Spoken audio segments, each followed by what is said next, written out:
बेटा तैयार हो जाना, राहुल के पेरेंट्स तुझे देखने के लिए आ रहे हैं। देखो मैं साफ सुन लो, मुझे नहीं करनी शादी राहुल से, राहुल के किसी से नहीं करनी। लेकिन माँ बाप के सामने किसकी चलती है। फिर अगले दिन, अरे आ गए वो लोग, जल्दी से बानी को ले आओ। वैसे राहुल नहीं है साथ में। माँ कमरे में जाती है। जल्दी से आजा बेटा तैयार होकर। बानी तैयार होकर बाहर आती है, साड़ी में लिपटी, हाथ में माँ की दी हुई बिंदी लगाए।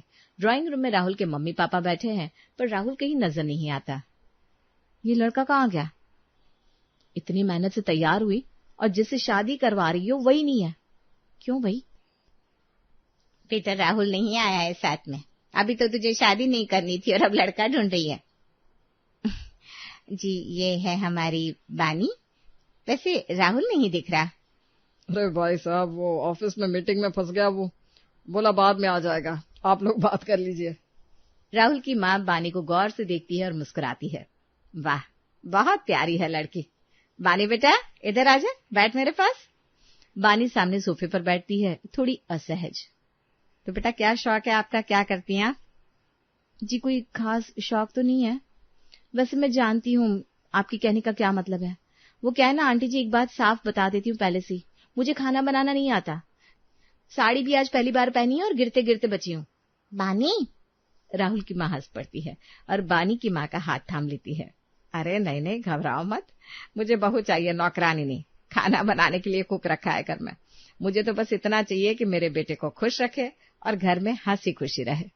और सुनो बेटा, हमें कोई दिखावा भी नहीं चाहिए, तुम जैसी हो वैसी बहुत अच्छी हो। बानी चुप हो जाती है।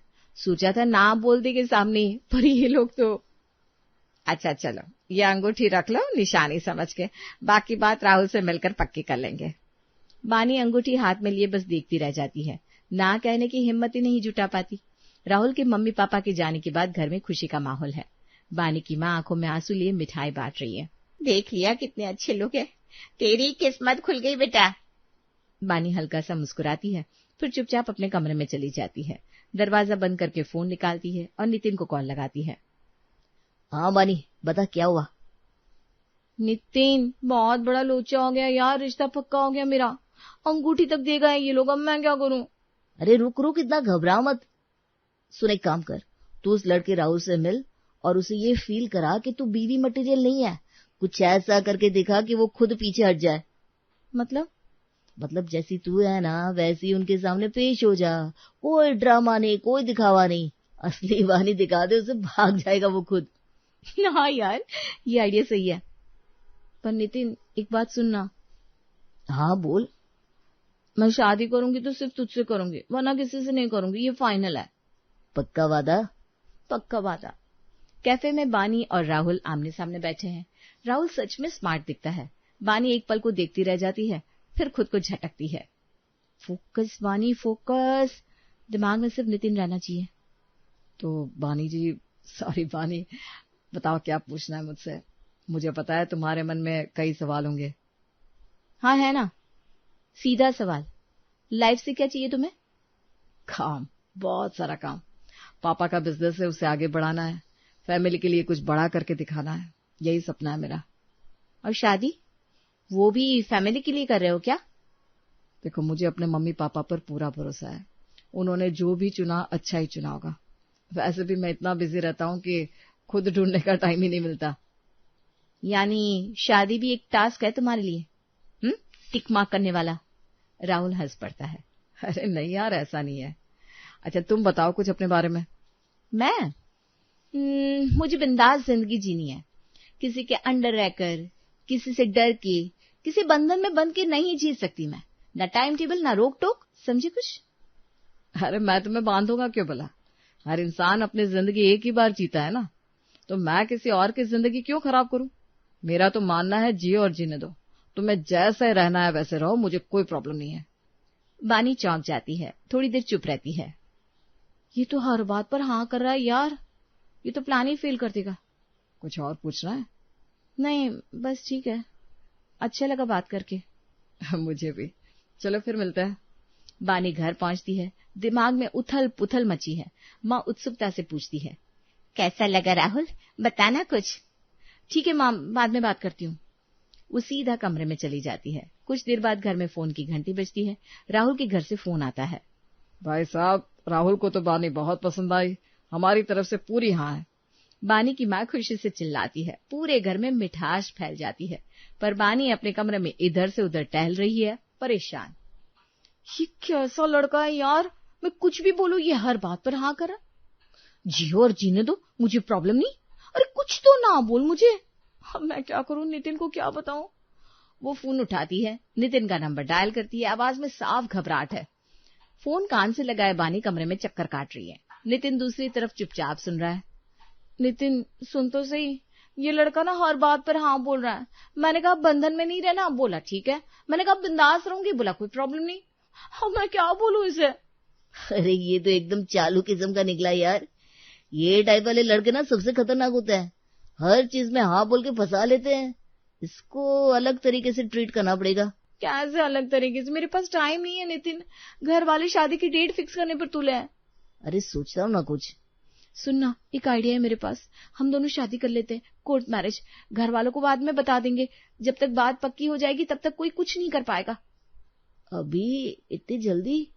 हाँ यार, वरना ये राहुल वाला रिश्ता मेरे सर पर आ जाएगा। प्लीज नितिन हाँ बोल दे।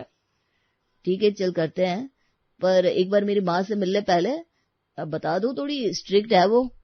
अरे कोई बात नहीं यार, मैं मैनेज कर लूंगी। दोनों नितिन के घर पहुंचते हैं। नितिन की माँ सोफे पर बैठी है, चेहरे पर सख्ती साफ झलक रही है। बानी हाथ जोड़कर नमस्ते करती है। तो ये है बानी, बैठो। बानी बैठती है, थोड़ी नर्वस। देख बेटा, मुझे लंबी चौड़ी बातों में यकीन नहीं है, सीधी बात करती हूँ। इस घर में बहू वो चाहिए जो घर संभाले। सुबह की चाय से लेकर रात के खाने तक सब कुछ बहू के हाथ से होना चाहिए। जी। साड़ी पहननी होगी हमेशा, और सर पर पल्ला रखना पड़ेगा घर में। बाहर घूमना फिरना बंद, ये मेरे घर का नियम है, समझी? बानी नितिन की तरफ देखती है। नितिन नजरें चुरा लेता है। बानी कुछ पल चुप रहती है, फिर जी आंटी कोई बात नहीं, मैं कर लूंगी। ठीक है फिर, चलो अच्छा है, समझदार लड़की है। बाहर निकलते ही नितिन बानी का हाथ पकड़ लेता है। सॉरी यार, माँ ऐसी है, पर तू टेंशन मत ले, धीरे धीरे सब ठीक हो जाएगा। कोई बात नहीं नितिन, प्यार में सब चलता है। अच्छा ये बता, शादी कब करनी है, डेट फिक्स करें?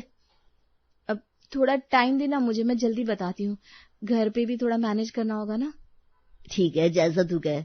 बानी घर लौटती है, सीधा कमरे में जाकर अपना बैग टटोलने लगती है। मन ही मन शादी की प्लानिंग सोच रही है।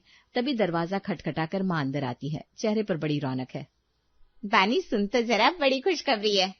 क्या मामा? राहुल के घर से फोन आया था, उन्होंने बुलाया है हम सबको खाने पर। कल शाम की बात हुई है, कह रहे थे अब रिश्ता आगे बढ़ाना है, दोनों परिवार मिलकर बात करेंगे। क्या? पर माँ अभी तो।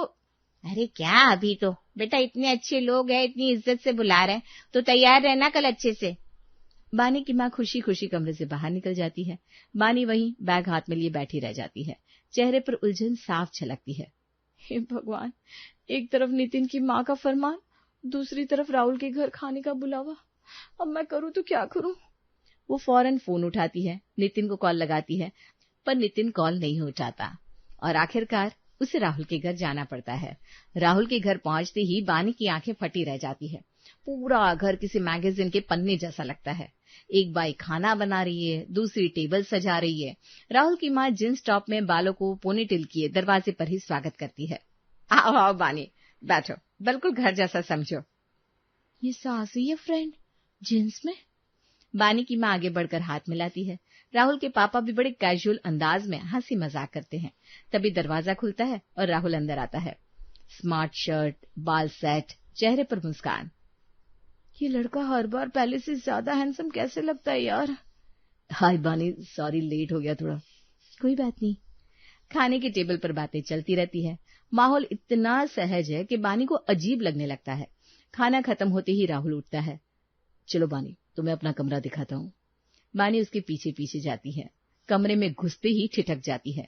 एक दीवार पर मेडल्स सजे हैं, दूसरी तरफ ट्रॉफी शेल्फ, किताबों की अलमारी करीने से लगी हुई। ये सब क्या है? स्कूल कॉलेज का स्पोर्ट्स स्टाफ है। बास्केटबॉल में स्टेट लेवल खेला था, स्विमिंग में भी कुछ मेडल है, पढ़ाई में भी टॉपर रहा हमेशा। वाह, यानी तुम हर फील्ड में परफेक्ट हो। परफेक्ट तो नहीं, बस कोशिश करता रहता हूँ। बानी कमरे में चारों तरफ नजर घुमाती है। बिल्कुल व्यवस्थित, चमचमाता हुआ, एक दिन का इधर उधर नहीं। वो सोफे पर बैठ जाती है, अजीब सी बेचैनी महसूस करते हुए। ये तो कमरा भी ऐसा है जैसे किसी फिल्म का सेट हो। थोड़ी देर इधर उधर की बातें होती है, फिर बानी घर जाने की इजाजत मांगती है। रास्ते पर गाड़ी में चुप रहती है। माँ कुछ पूछती रहती है, पर बानी का ध्यान तो कहीं और ही था। घर पहुंचकर बानी सीधा कमरे में जाकर बिस्तर पर लेट जाती है। छत को घूरते हुए सोचने लगती है।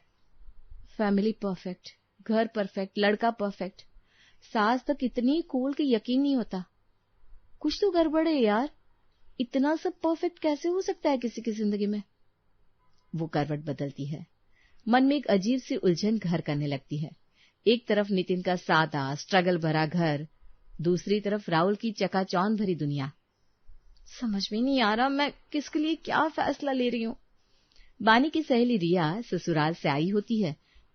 वो उसे फोन करती है कि मिलना है। कैफे में बानी पहुंचती है तो सामने रिया बैठी थी, चेहरा उतरा हुआ, आंखों में सुजन साफ दिख रही थी। अरे रिया, क्या हुआ तुझे, इतनी उदास क्यों बैठी है? बानी, मेरा तलाक हो रहा है यार। क्या?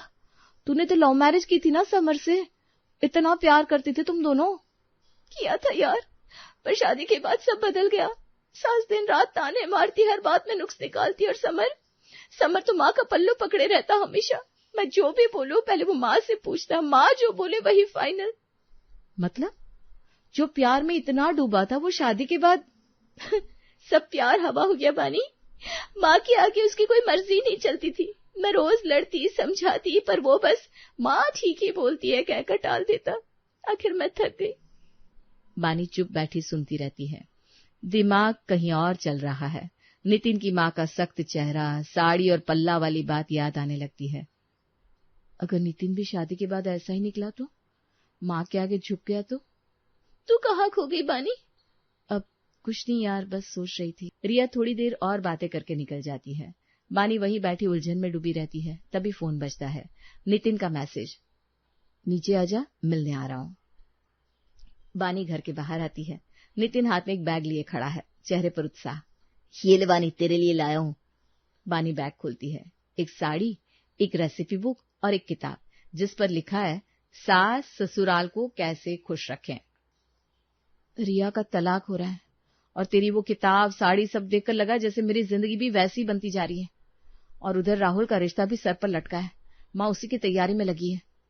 अच्छा सुन, टेंशन मत ले, राहुल वाला रिश्ता तोड़ना है ना तो सीधा सीधा एक काम कर। क्या? उससे साफ मिल और बता दे तू शादी के लिए तैयार नहीं है अभी। कोई घुमा फिरा के बात मत कर, सीधी बात बोल दे कि तेरी लाइफ में कोई और है। और अगर उससे घर वालों को बता दिया तो माँ ये सब कैसे फेस करेगी? देख वानी, जितना टालेगी उतना उलझेगा मामला। एक बार हिम्मत करके बोल दे यार, बाद में सब समझ जाएंगे और तू खुद कंफ्यूज रहेगी तो कुछ ठीक नहीं होने वाला। ठीक है, कल राहुल से मिलती हूँ, साफ साफ बात कर लेती हूँ। Good girl. और सुन, घबराना नहीं, मैं हूं ना तेरे साथ। बानी फोन रखकर खिड़की के पास खड़ी हो जाती है। बाहर अंधेरा घिर आया है, ठीक उसके मन जैसा, उलझा हुआ। फिर भी कहीं एक फैसला धीरे धीरे शक्ल लेने लगा है। बानी फोन मिलाती है। 2 रिंग के बाद ही राहुल उठा लेता है। आवाज में एकदम खुशी छलक आती है। अरे बानी, तुमने फोन किया, मतलब आज कुछ अच्छा ही होने वाला है। हाँ राहुल, सुनो ना, मुझे तुमसे कुछ। सुनो, पहले मैं तुम्हें एक खुशखबरी देता हूँ। माँ ने यूरोप की टिकट बुक करा दी है हनीमून के लिए दोनों की। सोच के देखो, पेरिस, स्विट्जरलैंड। तुमने कभी बर्फ में। मुझे तुमसे कुछ जरूरी बात करनी है, थोड़ी सीरियस बात है। हाँ तो बोलो ना, मैं सुन रहा हूँ, जो भी है खुलकर बोलो। बानी होठ खोलती है, शब्द जुबान तक आते हैं। राहुल, मुझे ये रिश्ता नहीं करना, पर आवाज गले में ही अटक जाती है। वो मैं। हाँ बानी, बोलो ना, क्या बात है? कुछ नहीं, वो बस पूछना था कि यूरोप में मौसम कैसा रहता है इन दिनों। अरे बस इतनी सी बात, बहुत अच्छा मौसम रहता है, तुम्हें बहुत पसंद आएगा। अच्छा सुनो, कल मिलते हैं ना, डिटेल में बात करेंगे प्लान की। हाँ ठीक है। फोन कटने के बाद बानी वहीं बिस्तर पर बैठी रह जाती है। खुद पर ही गुस्सा आ रहा है। मैं क्यों नहीं बोल पाई? इतना आसान तो था बोलना, फिर क्यों जुबान नहीं हिली मेरी? वो खिड़की के बाहर देखती है, जवाब उसे खुद भी नहीं मिलता। ड्राइंग रूम में बातचीत चल रही है। बानी की माँ हिचकिचाते हुए दहेज की बात छेड़ती है।